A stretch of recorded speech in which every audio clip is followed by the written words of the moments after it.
I've been saving for 40 years. And now I kind of have to unlearn that habit, that mentality. Let's unpack that a little bit. What's it like to try to transition from being a saver to now a spender? And why is that so scary for people? You're listening to Advised with Rick Luchini. Yeah, that's great, man. It really is hard for a lot of people to, I don't know, there's something psychological about like putting money away, seeing your account go up over time, knowing you're putting money into it. And I think a lot of people don't realize that at some point they're going to contribute their last dollar into a retirement account that they ever put in for the rest of their life. And everything from there is taking out. And if you are, and one of the cruel ironies of the universe, if you're really good at the one, it's really hard to do the other for a lot of people. If you're on either extreme, right? Really great spender, really hard to save.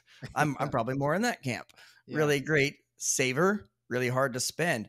And this happens to a lot of people, but I mean, I would say, I don't know. I want to hear from you. Is there a client type, a demographic where you see that this change is the hardest? Because I've got one in mind, but I'm curious where you see this manifesting itself the most. Yeah, well, for me, and it's based on my sample size, but for me, it's the typical middle-class millionaire that never really made a whole lot of money in today's standards, but did well for themselves, 2 incomes, saved, lived under their means. Now they own their own home. The market's done well in their 401k for the last 15 or 20 years. They have more money than they ever thought they would. Yeah. They've been conservative their whole life to get to that point. And they weren't used to taking lavish vacations and buying fancy cars and stuff. And now they're getting into retirement, and people like you and I are saying, you've got enough to do all these bucket list items. And they are looking at you like, please prove it, because I'm scared to death that I'm going to run out of money. It is hard. And I've met with some clients this year, a handful of clients who retired, and you sit down with them and you almost kind of have to brace them for the numbers. Yeah. Because they're coming to you saying, hey, we want to retire. And well, we're simple people. We'd like to maybe spend $100,000 a year. And you have to look at them and say, okay, listen, you can either spend $250,000 a year, or you can leave your kids $10 million when you die because you've done a great job accumulating. Yeah. And that's a real challenge for a lot of people. I would say another demographic too that I've seen, this is maybe like a little narrow. Maybe this is just based on like a handful of clients I've had, but widows whose husbands were DIY investors, whose husbands did everything. Husband passes away in his 70s, 80s, and she inherits not only all of his money, but all the responsibility without really knowing what their cash flow has been. And I've seen this more than one occasion where there's a lot of fear and trepidation when it comes to spending, or just a complete inability to spend. I mean, have you run into that client? I've got a couple of stories I can tell about that, but have you seen that specifically? No. Yeah, absolutely. And there's a little more to it than that too, because the lifestyle changes there, right? I mean, I think there's a whole other avenue that needs to be gone down with someone, not us, that specializes in that. But like, yeah, we used to do that, so now I don't want to do it by myself. That used to be our thing. So now, and those things all cost money, like the out of country trips and the spending 3 months in Florida and all that sort of stuff like that. Yeah, that's a real thing. But just really being fearful of spending money or gifting money, it all comes down to, I don't actually know if I can afford this, meaning I'm worried that when I'm 85, I'm going to run out of money. I'm going to need this. So it's better to be more conservative now and put these things off. And we know that that's not true. What you're going to end up doing is regretting that period when you were still young and healthy enough to do those things, and just die with a lot more money, which I promise no one is impressed by.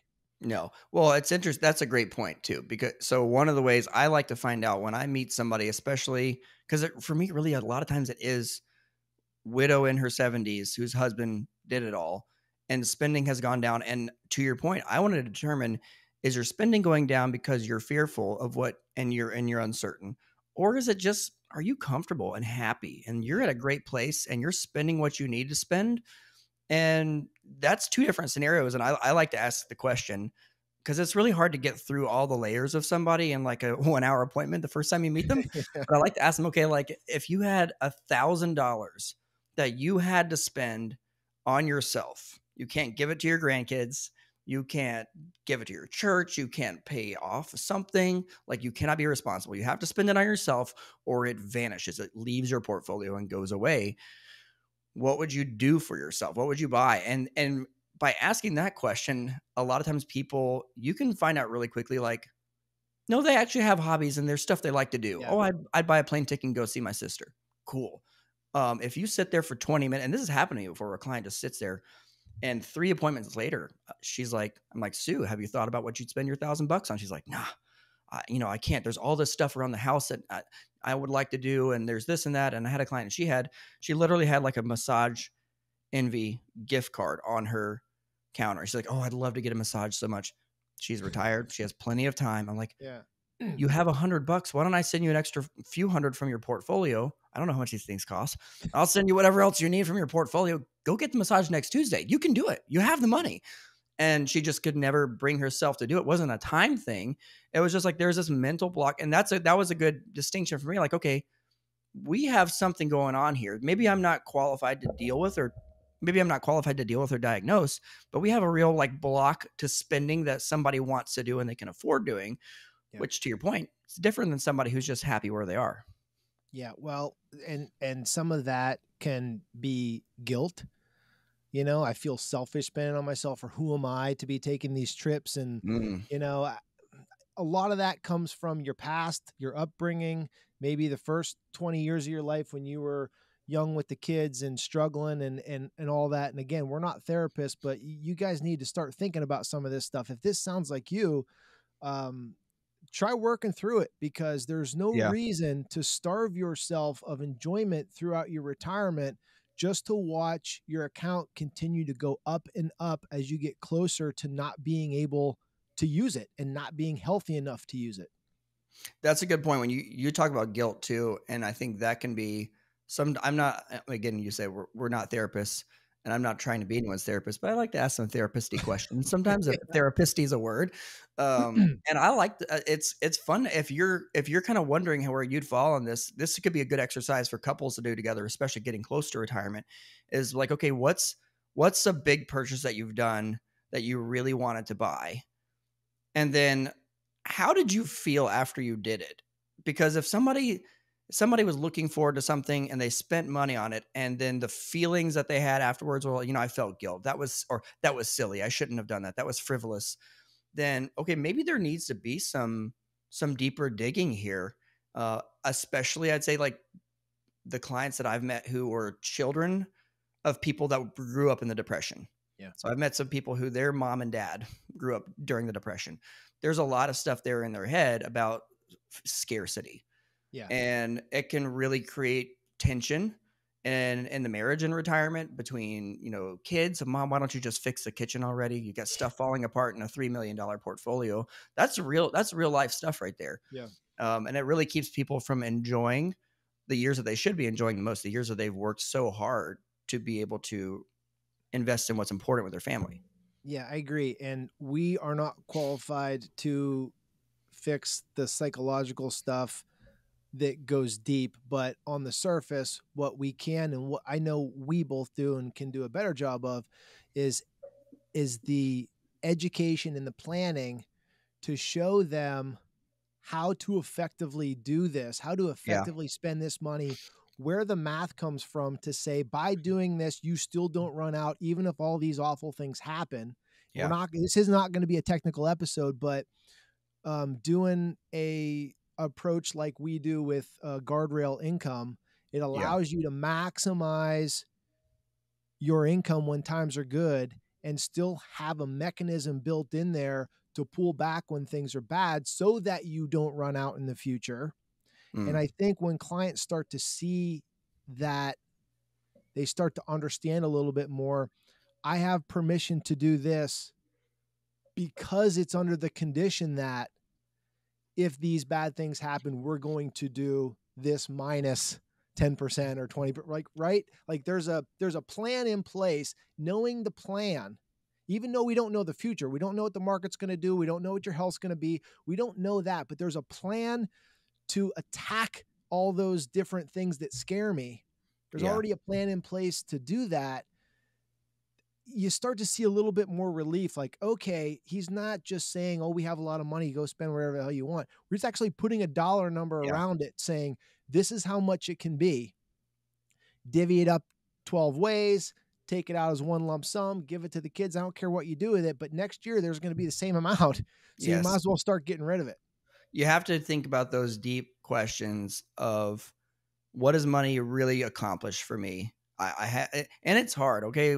Just sitting down. I mean, who wants to sit down and think about all these existential things? But like, what is my money really a value add to in my life? How can I use this for all the things that are important to me to make those, to enrich those and to enhance those? I remember I had a client once, and to your point, a lot of times it's just, they don't know what they don't know. They don't know that, hey, it's okay to spend this much.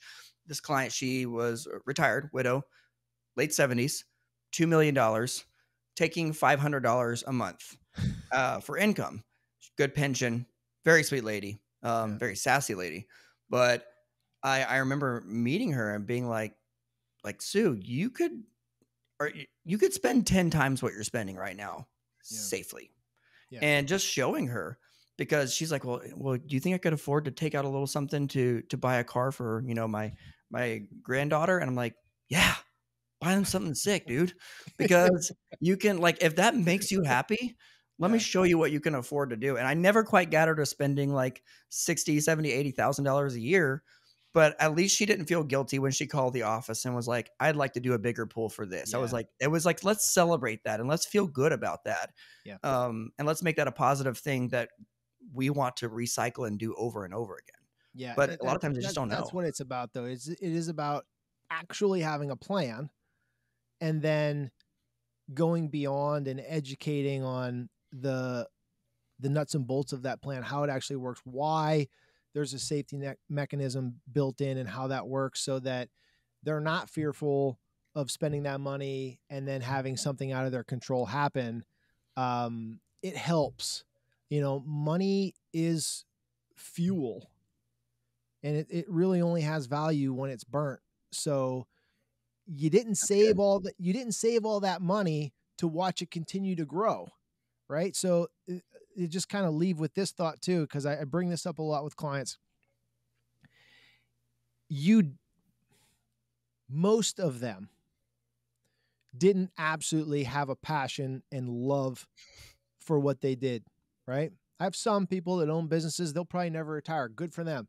For most 9-to-5 people, they didn't love what they did and they kind of wanted to retire, right?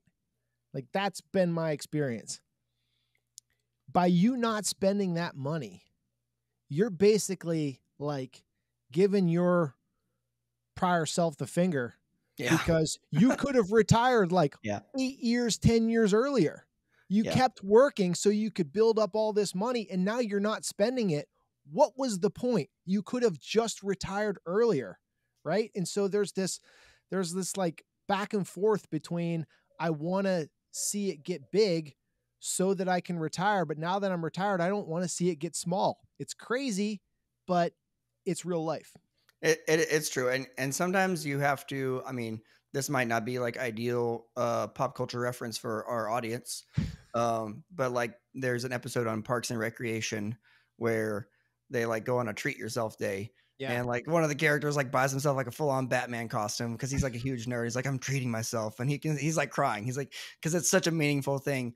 And so many times we stifle that impulse to like treat ourselves and do stuff that we can afford. And little personal anecdote, I am actually really bad about this. I can spend a lot of money, but I think I have like this mental hang up about myself where I'm like, all my money, all my hobbies are expensive.